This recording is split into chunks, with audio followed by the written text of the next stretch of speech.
Со цел да ја задржи актуелноста на гамата A3, Audi направи впечатливи освежувања на популарните компакти. Според снимките, забележливо е дека ревидираната маска дава подинамичен изглед.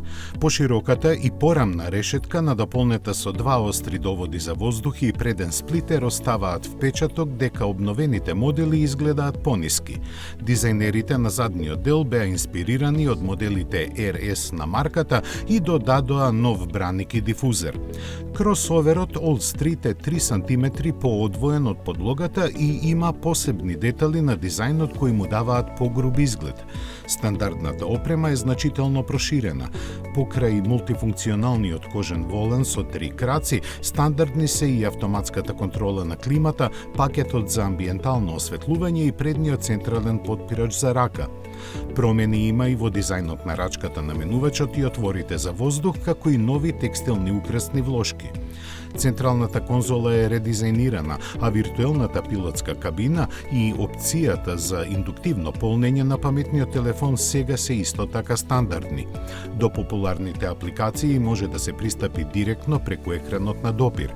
Овозможено е да комуницирате со апликациите користејќи гласовни команди преку Alexa.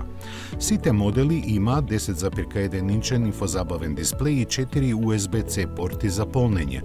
По купувањето на возилото до 5 дополнителни функции од областите на инфозабавата и удобноста може да се изнаимат поединечно онлайн со помош на апликацијата My Audi. Закупот според желбата и потребите може да трае 1 месец, половина година, 1 година, 3 години или трајно. Во таа понуда, меѓу другото, влегуваат прилагодливиот асистент за возење и активно менување на лентата при брзини над 90 км на час и автоматските долги светла. Кога ќе дојдат на пазарот, трите кросоверски изведби првично ќе бидат достапни во 2 погонски варијанти. Бензинецот носи ознака 35 TFSI, зад која се крие 1,5 литарски мотор засилен со благ хибрид, а дизелот 35 TDI има 2-литрена зафатнина. Двата имаат 150 конски сили и 7 степен автоматик. Подоцна ќе влезе во понудата и 6 степен мануелен менувач, а планирани се дополнителни мотори. Погонот со приклучен хибрид ќе дебитира кон крајот на годината.